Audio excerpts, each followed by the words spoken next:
Hi everybody and welcome back, or welcome if you are new, and thank you so much for subbing with me. It really does mean a lot. So I hope you have all had a great week and you're ready for another Spooky Tuesday video. They said on Seinfeld once Tuesday doesn't have a feel, so let's make Tuesday Spooky Tuesday. So as you've probably guessed, I'm back in my original lair inside the house today, as the rain has not stopped and my backyard where the studio is basically a swamp right now. So I've also been getting over the flu this week. Last week I thought I had a sinus infection, but it turned out to actually be the flu. And as you can probably hear, that's little man tra-la-laing in the hallway. For some reason he doesn't want to come in because I'm talking to the camera again. But yeah, that's little man. He's doing really well, in case anybody was wondering. If I can get him to come in, he might make an appearance on camera. But if not, he's commentating from the sideline this morning. So he's doing really good. Okay, where was I?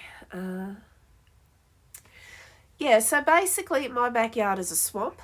And I didn't want to be walking around out there in the wet. Also, the showers kept coming across really, really heavy. And it just makes it really hard for you guys to hear me if I'm trying to talk when I'm over in the studio. We haven't done any soundproofing stuff over there as yet. We are going to probably in the future. But for now, if I want to make a quality video for you guys, I had to come back inside. So we're back in my warm, safe little lair again in the house for this week's video. So in other news, our region is also possibly facing some more flooding coming up this week. We have a large low pressure trough is going to push up from Tasmania, and as it pushes up the coast, and I believe there is also something coming down from up north. So whether they're going to converge or what's going to go on, but they are expecting an east coast low, which means we don't get a cyclone off this, but we will get a lot of rain. We do get east coast lows right throughout the winter here in Australia, and we're in our last few weeks of autumn, so yeah, the weather's probably going to be a bit shaky for a while, and we have had floods in the winter here as well, quite big ones in fact, years ago. So we're hoping that doesn't happen again, so fingers crossed that we don't get a flood. But anyway, the videos are still going to keep coming regardless, so let's just get into today's video. So for this week's video, I decided to take us on an eerie, here comes Louie. Here's little man, here he is. Say hello everybody. Yes, I was sick for a little while last year, but I'm doing much better now. Right, Louie's getting settled, so let's all get settled. So as I was saying before I was so sweetly interrupted, I've decided to take us for an eerie little trip around the German countryside for this week's video. Now, Germany is another country which has always fascinated me. I have German heritage on my mother's side of the family from her dad. Hi, Lou. I think he's going to jump off and go back out. He's not going to let me work today. Oh, goodness. So yeah, I have German heritage on Mum's dad's side of the family, and it's also home to one of my favourite holiday monsters, Krampus, and the eerie and fascinatingly beautiful Black Forest and the Autobahn, which is a highway where it is required to drive fast. Yikes, I couldn't even imagine that. It is also the home of some of the most scary haunted locations from folklore, and as we know, it is also the home of the Brothers Grimm and their scary and sometimes rather ghastly fairy tales, and that also all hailed from Germany.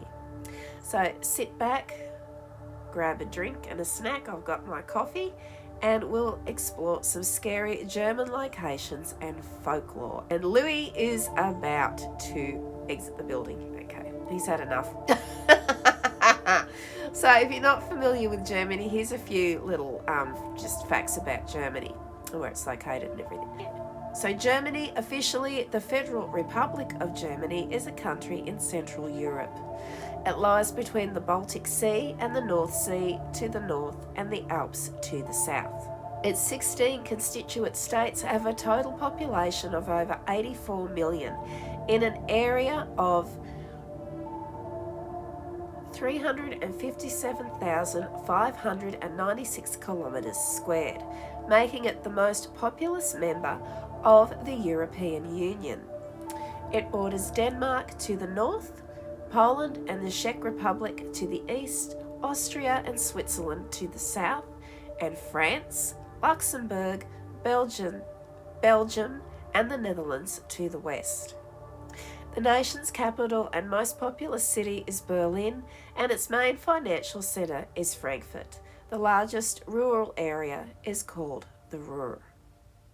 Germany is renowned for its strong automotive history, historic landmarks, cultural festivals like Oktoberfest and Krampuslauf, and a rich musical heritage. It's also known for its delicious cuisine, including sausages, pretzels, and who could forget their iconic beer. The country's history and culture have also contributed to its reputation, with Germany being the forefront of European thought, politics, and art for over 1,000 years. That's not all it's famous for, though. Germany is also famous for many haunted landmarks and scary folklore. So let's just get into today's countdown. Starting our hit parade today with Berlitz Heilstatten in Berlin. Few places around Berlin are spookier than the hospital complex at Berlitz Heilstatten. And these haunted halls once played host to some infamous characters indeed, including Adolf Hitler, Erich Honecker, Red Army soldiers, and lots more.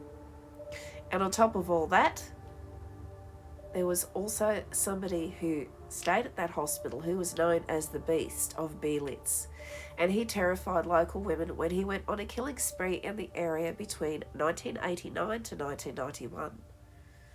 Wolfgang, now beat Schmid, murdered 5 women, including the wife of a Russian doctor working at Berlitz, and unfortunately, their baby. He tried to kill more people before eventually being brought down by 2 joggers in the forest around Berlitz. Opening its doors as a tuberculosis sanatorium in 1902, Berlitz found new use in 1914 following the outbreak of the First World War. Hitler was among the 12,586 patients treated there after hurting his thigh during the Battle of the Somme, and whiled away almost 2 months in Berlitz in 1916. So that's interesting, I didn't know that. After World War II, the victorious Russians took over, turning Berlitz into the largest Soviet military hospital outside the USSR. And in December 1990, former DDR leader Honecker was admitted with liver cancer, having just seen his country cease to exist. Now, only the phantoms survive, though their time might be up too, with investors circling. So not only was this hospital known for its infamous history and infamous patients, but at the time that it was built, it was also quite beautiful and ornate, as you can see by the photos that I'm inserting here, with sweeping staircases and ornate fixtures. And the names are going to keep getting me again this week, so if I pronounce anything wrong, please forgive me. I'm Australian and I can't pronounce anything. Number 2, the Rakotzerbruck Devil's Bridge, Gobelins. So most would think upon first glance that this charming bridge in Gobelins, Germany, was just a nice place for a photo opportunity. And as you can see by the photos, it is quite lovely, but it's also a little otherworldly. So its history is really quite interesting, and you should definitely visit the Rakotzerbruck Devil's Bridge in Gobelins if you're looking for a good scare.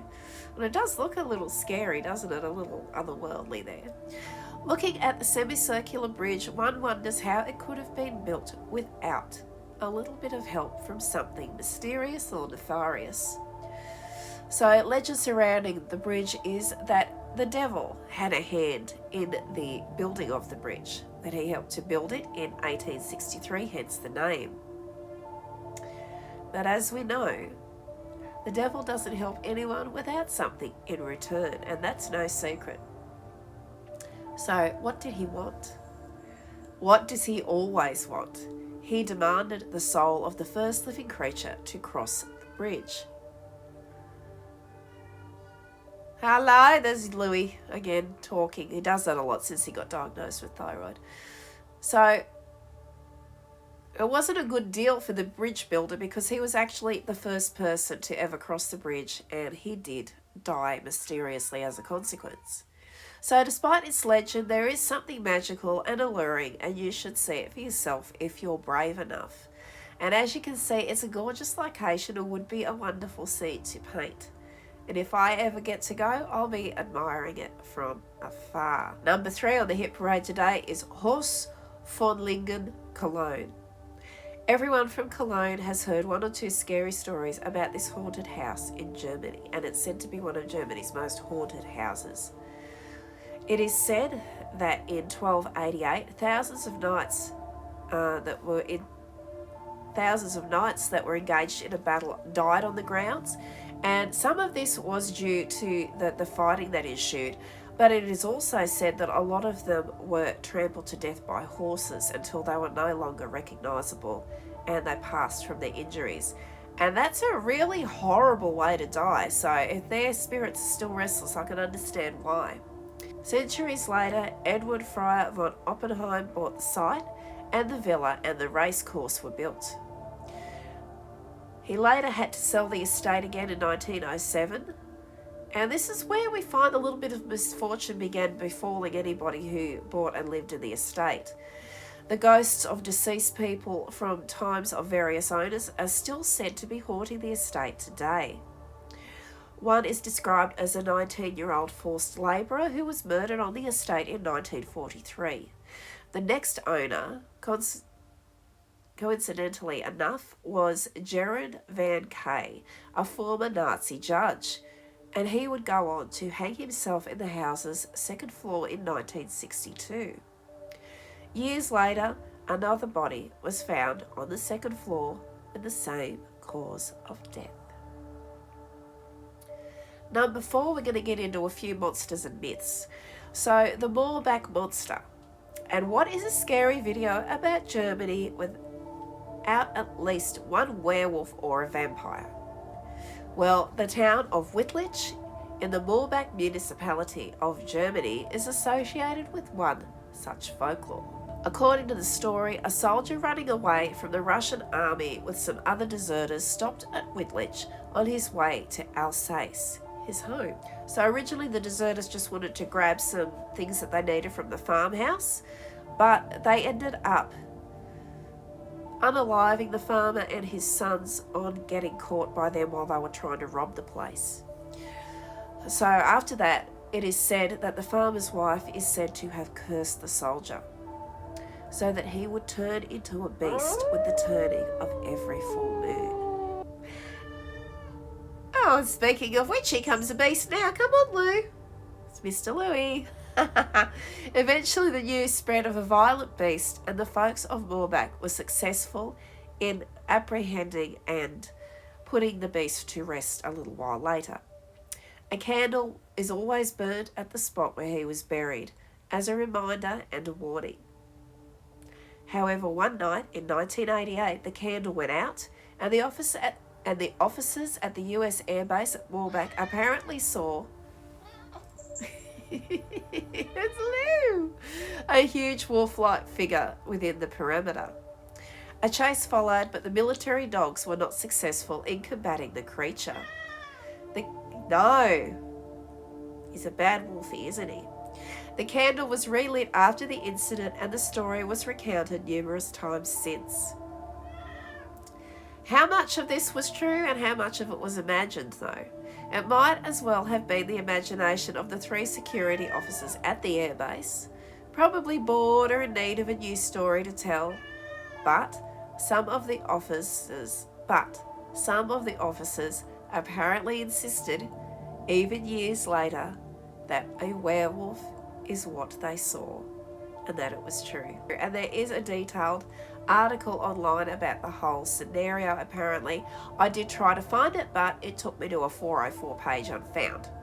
So if I can find it, I will recover this story again on one of my short and scary videos. So number 5, and I'm sure most of you will be familiar with this story and this character. Now, what is a video about German folklore without including Rumpelstiltskin? And if you haven't heard Rumpelstiltskin before, get ready. It's a Brothers Grimm tale, and it's a grim tale indeed. The story goes as follows, according to the Brothers Grimm. In his quest to impress the king, a miller told him how well his daughter could spin, from straw to gold. He boasted at that instant, not aware of what carnage he was about to unleash. This is another story we've been reading and hearing for years and years, and I remember hearing it as a child myself, thanks to the collection by the Brothers Grimm. It is estimated to date back to about 4,000 years ago, and as the story goes, a miller in his quest to impress the king carelessly boasted about his daughter could spin straw into gold, which would be alchemy. I'm not sure how that would work, spinning straw into gold.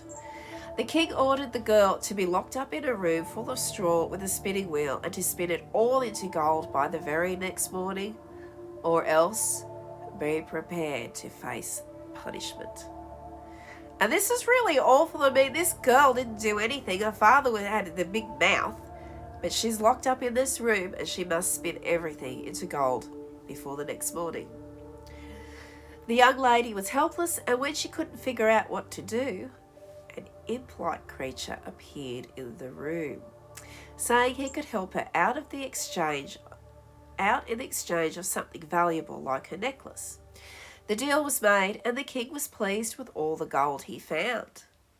However, the king was kind of greedy, so he ordered her to be locked up again in a bigger room this time, and to spin all the straw in this bigger room into gold once again.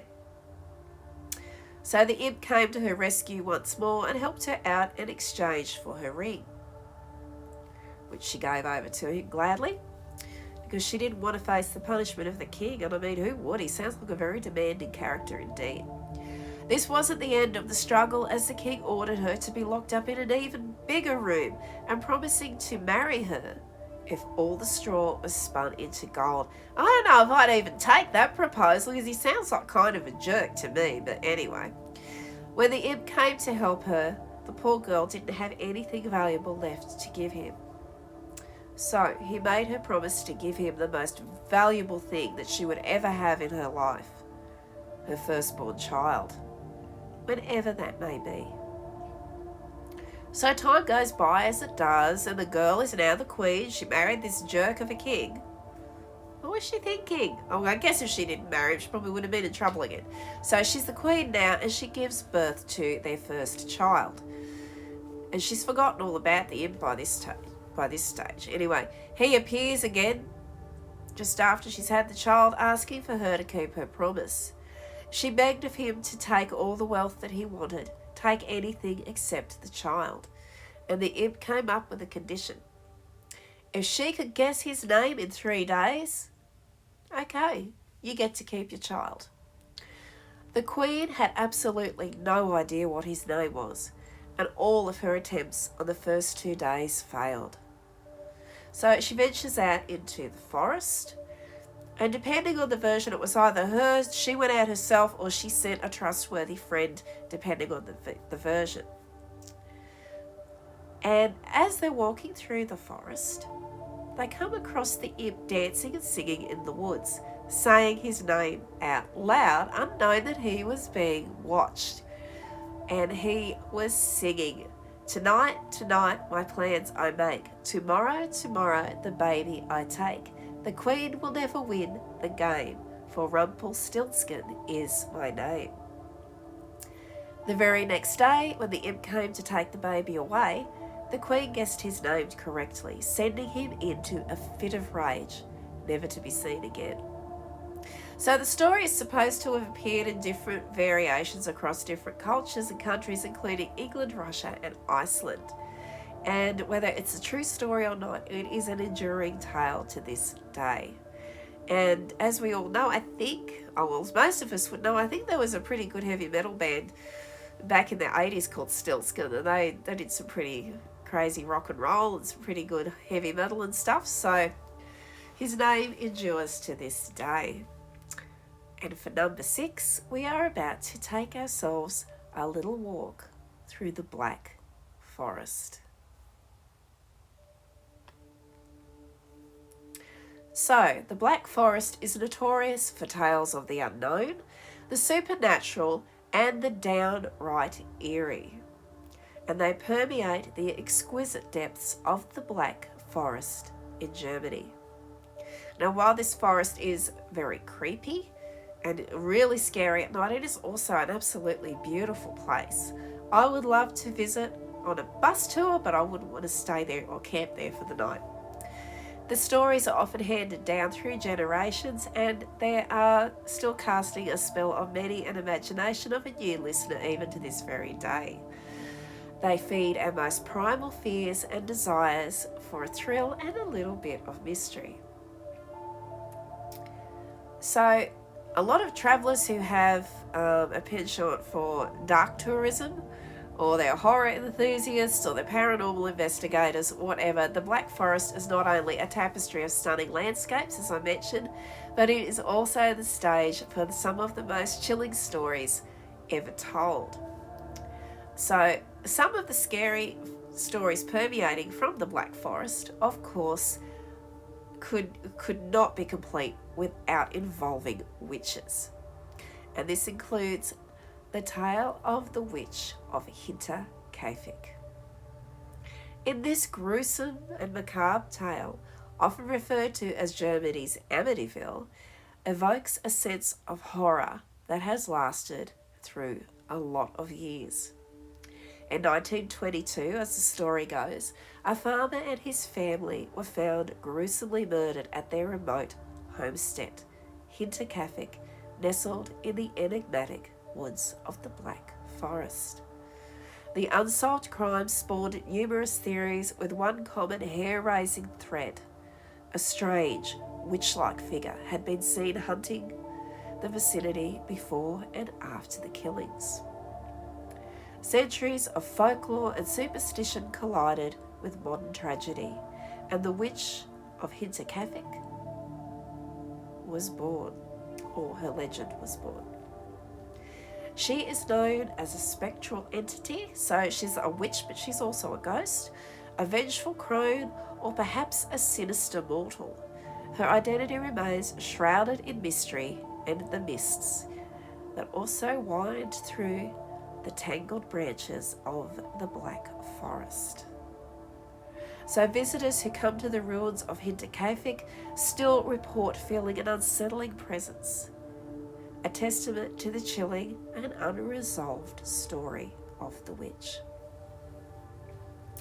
So if there's witches running around in these woods, it's kind of expected that there might be a few curses to be found as well.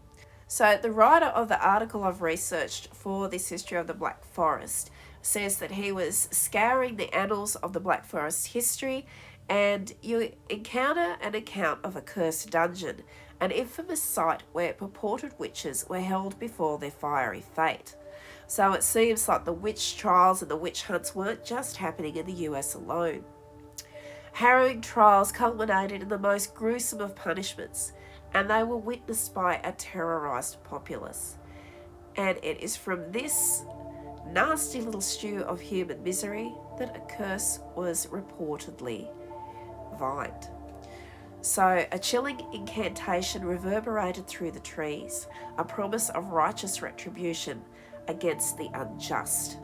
And I'm getting flashbacks to Hocus Pocus, don't ask me why. You know, when the Sanderson sisters curse the town and they're going to come back when somebody lights a black flame candle. So, where once the flickering light of a pyre cast a ghoulish glow, now even the most rational explorer reports a palpable fear that grips someone traversing the woodlands surrounding the forest.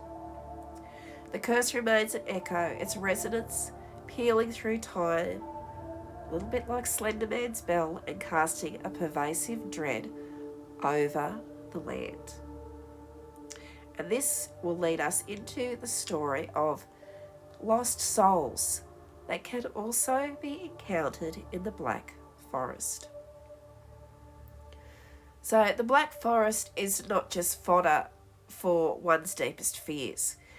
It is also known as an enigmatic labyrinth, a purgatory of sorts for the wandering dead.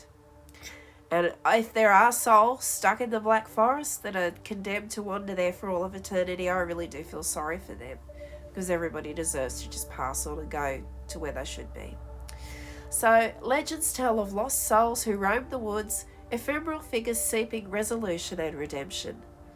They are drawn to the livid shades of the flora and the shadowy silhouettes of the trees. The wanderlust suggests a deep, unresolved bond with this realm. So we could even be talking a few fairies and things here as well.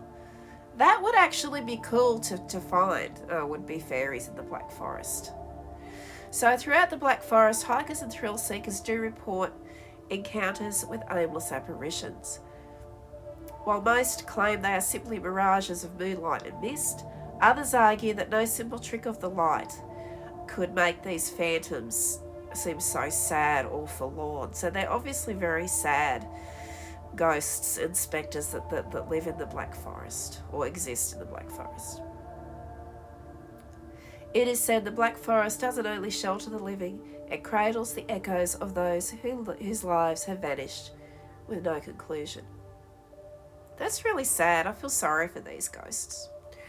And we're going to finish on a lucky number today, which I think is probably fitting after what happened when I finished Japan last week, which I'll tell you about in a moment.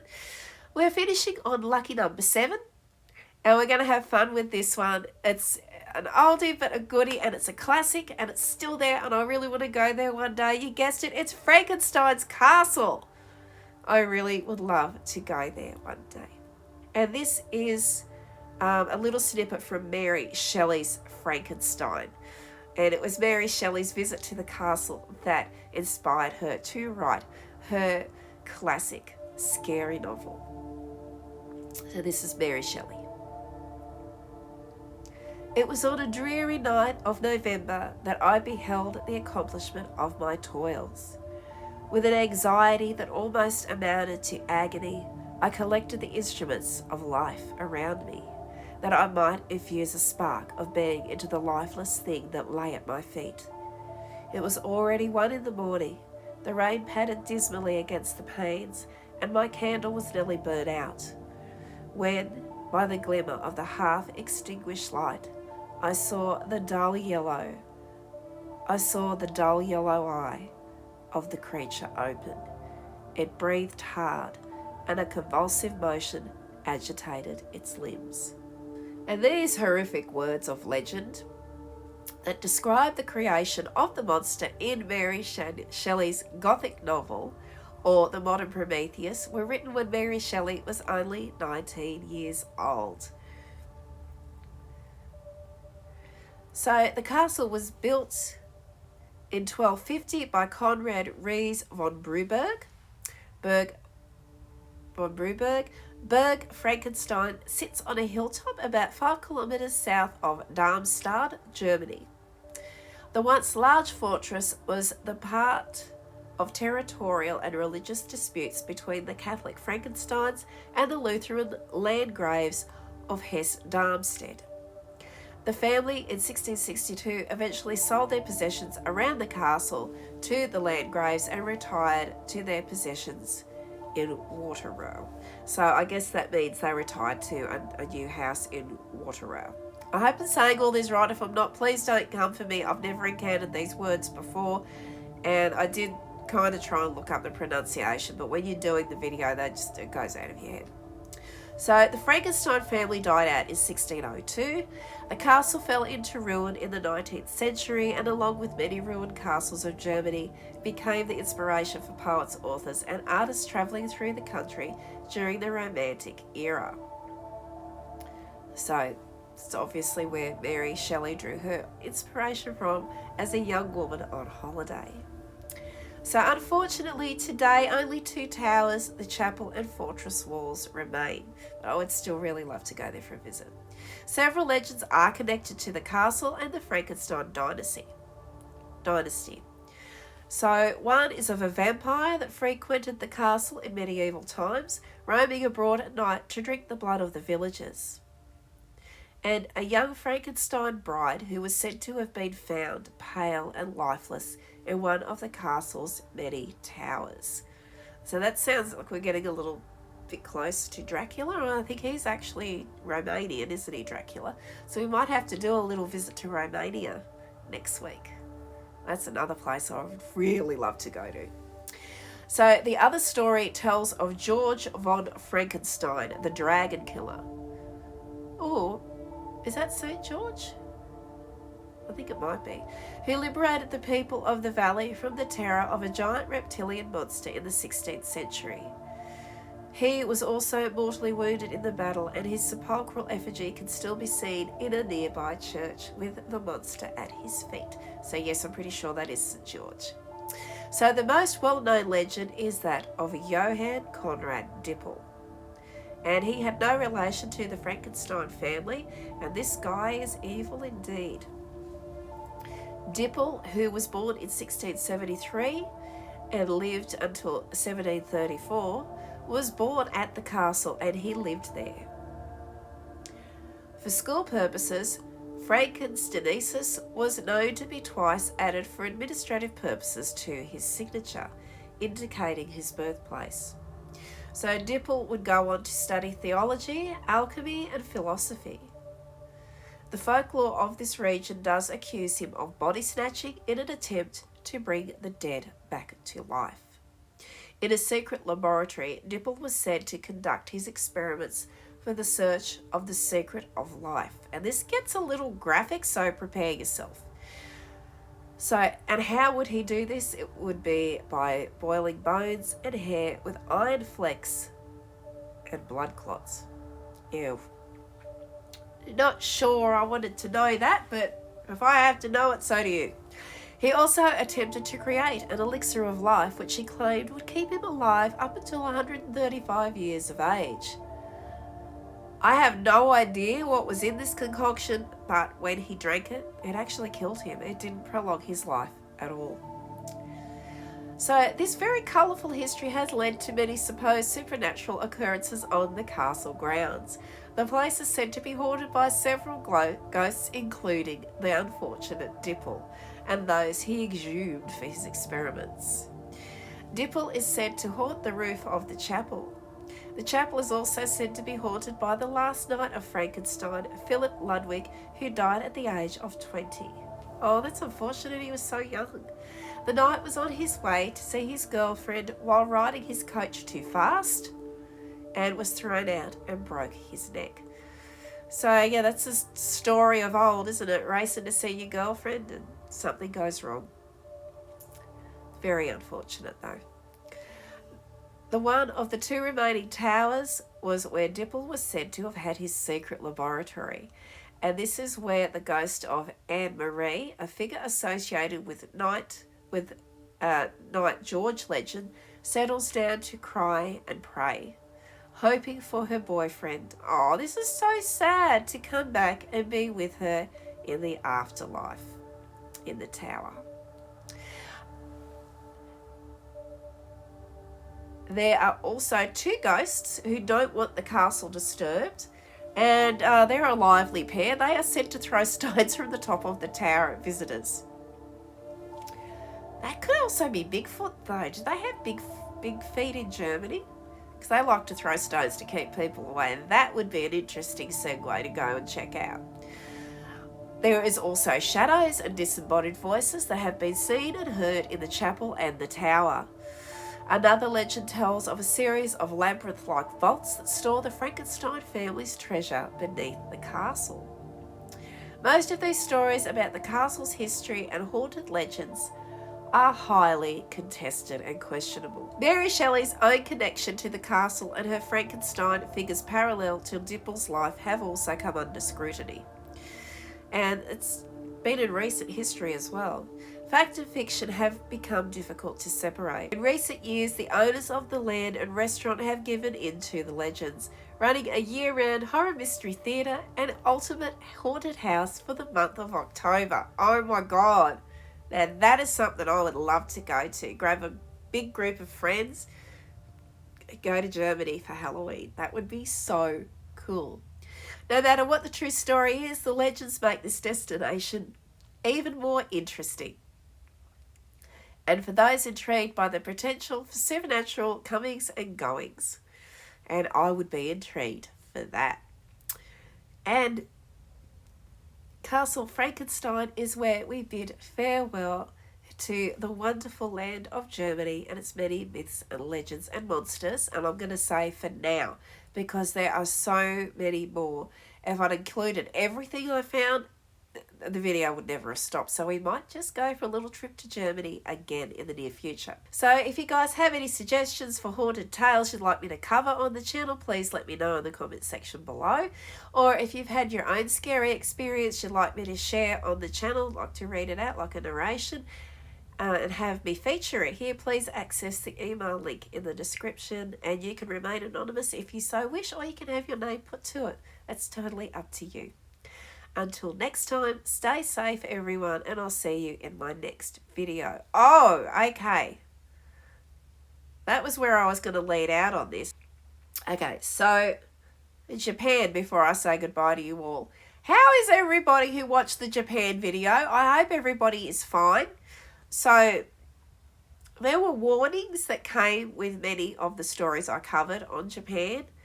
And there was a couple in particular. Now, this is so freaky and it scared the living shit out of me. Pardon my French, but I can't put it any better than that. So, after I finished the Japan video and I was editing and wrapping it all up, I came down with probably one of the worst migraines I'd ever had in my life. Now, that could also be attributed to the fact that I was coming down with the flu also. But it happened straight after the Japan video. So there was that. And then that night I heard like weird noises in the house. Like that's not an unusual thing either, because we were very close to, it was like the week after Australian Halloween here in the Southern Hemisphere. I'm not going to say the name or I'll get roasted. But, you know, we had the night of the veil being very thin, and it was very close to when I made that video, and I heard things in the house that scared the hell out of me. So sage was required. And it's weird because I actually did the video over in the podcast studio and I had sage burning over there, but there's just a few things that unsettled me, and I was plagued with really gruesome nightmares for a couple of nights, hence. So there was a lot of cleansing and saging going on after that video. So I hope you are all well if you watched it. If you haven't watched it yet, probably don't. I'm going to give that warning. It was just really weird because their ghosts are so damn scary and vengeful, and I'm not even going to mention any of their names because I don't want anything to happen again. But yeah, I had a few weird things happen after the Japanese one. So I don't know if I'm going to cover Japan again in that capacity. But I will give a shout out to one of my favourite YouTubers, and it's Angelo Bonacorso. If you haven't subscribed to his channel, he's so fearless it scares me. But yeah, Exploring with Angelo, I don't know if he's still there now, but he's been posting a lot of videos from Japan, and it has some freaky things happen over there. So if you want to get a real taste of what it's like in the forests of Japan and some of the other haunted locations, and he also has been doing a lot of just little vlogs on his vlog channel as well, which I cannot remember what that is called. But anyway, you can find it if you access his main channel, Exploring with Angelo. And he's done some amazing footage of Japan if you guys would like to go and check that out if you're interested. And you're still standing from the last video, which was about Japan. That was weird. Don't know if I want to go there again. Anyway, that's it for now. As I was saying before, please stay safe, everybody, particularly if you're in my region, like pretty much the entire north coast of Australia, the east coast of Australia at the moment, forget it. We've got rain and it could lead to flooding. So please be careful, everybody. Please stay safe. Remember, it is flu season, so stay dry, stay warm, enjoy your coffee, cuddle up to your babies or your fur babies or your loved one or whoever it is. And I will see you all again in my next video. Bye for now. Stay safe.